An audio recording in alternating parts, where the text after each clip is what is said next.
Hi, and welcome back to this first module of Music and Society.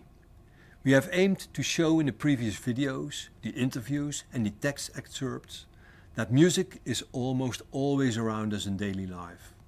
That music is influenced by and influences other societal fields such as politics, religion and economy, and that music plays an important role in the creation of certain atmospheres. As a kind of reflection after the readings, or as a rather nice and concrete illustration of those readings, we will now focus on one particular piece of music in which many roles and functions of music in our contemporary society converge. The piece I have chosen is Brian Eno's Music for Airports, composed already quite some years ago, in 1978.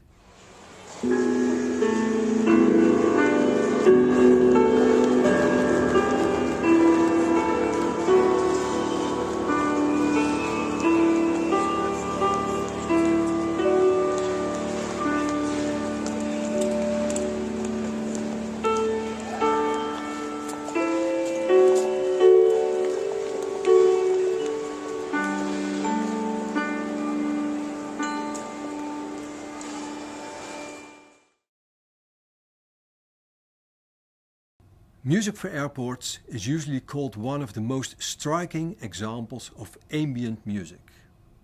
And Brian Eno is generally credited with coining the term in the mid-1970s. It comes from the Latin word ambire, which means to surround, and refers to music that can be either listened to with attention or easily ignored, depending on the choice of the listener.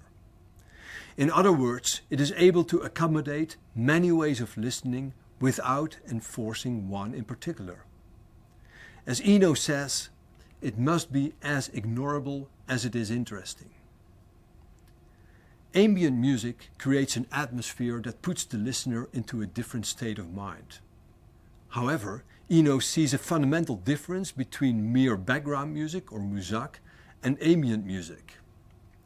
Whereas the former, muzak, tries to regularize environments, ambient music is intended to enhance acoustic and atmospheric idiosyncrasies.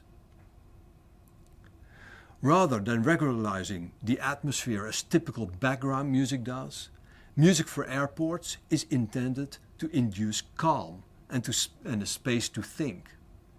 Eno conceived the idea for this music while spending several hours waiting at airports and being annoyed by the uninspired sounds he heard there.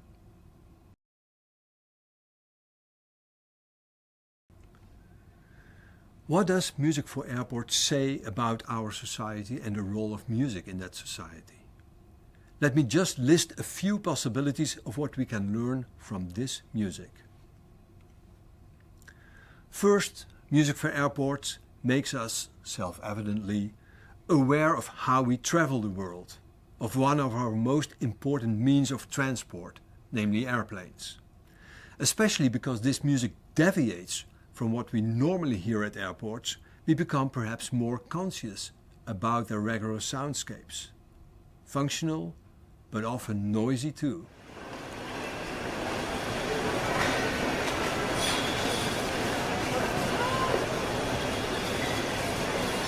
Your attention please. This is the final call for LTU Flight 1551 with service to Dusseldorf. Immediate boarding at gate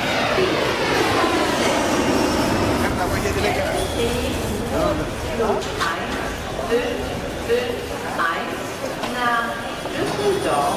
Bitte begeben Sie sich umgehend zu Gate B26. So, music can have an awareness-raising function. However, Eno not only makes us aware of the soundscapes of a regular airport, he also wants to make its sonic environment more pleasant. Therefore, second, Music for Airports also shows music's aesthetic function. Music is often used to cover unwanted noises or silences, not only on airports, also in supermarkets, shops, while waiting on the telephone, and even during sports matches. 3.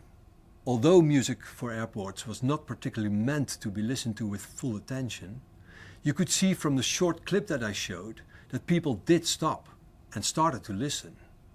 In other words, they gathered around music. Hence, music is a tool to make people gather. It has a social function. 4. Music has political impact as well, something we will investigate in more detail further on in this course. Music influences the ambience and thus also has the power to regulate our behavior and mood. In the clip, people slow their pace, become more silent and direct their attention to the music. However, some of them might also get annoyed, as it is perhaps more difficult to hear important announcements. These people will therefore perhaps try to avoid the music. 5, and this has also become clear from our interview with a representative of consumatics, if music has the ability to create a pleasant ambience, it also contributes to consumerism and therefore has an economic role. I will simply spend more time and money in an environment with a nice atmosphere, and music is an important factor here. 6. Especially ambient music might help someone to relax. Remember Eno's words that it is intended to induce calmness. In this sense, we could say that music has a spiritual role in our society. As we also know from the many relaxation CDs, music functioning during religious ceremonies, and music used for spiritual seances in so many different cultures. 7. Music often makes you forget the world around you, the boring commuting time, the stressful situations at school or at work, personal problems or grief. Music for airports could even make you forget that you have to catch a plane, which might be a rather negative side effect. Anyway, it shows that music affects a listener on a psychological level. 8, and this will be my final example, music for airports tells us something about the cultural value of various musics.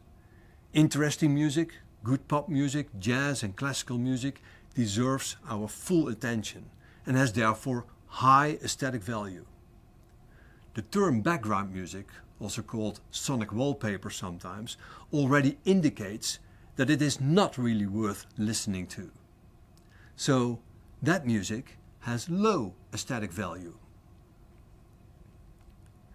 Okay, to wrap it all up, Brian Eno's Music for Airports is a good example of music's omnipresence and music's ability to create specific atmospheres. However, on a more hidden level, it also shows us many more roles, positions and functions music has in our contemporary society. I hope that the next time you listen to music, you will spend just a few moments thinking about the role this music has for you, as well as the more societal role it may have. Ciao!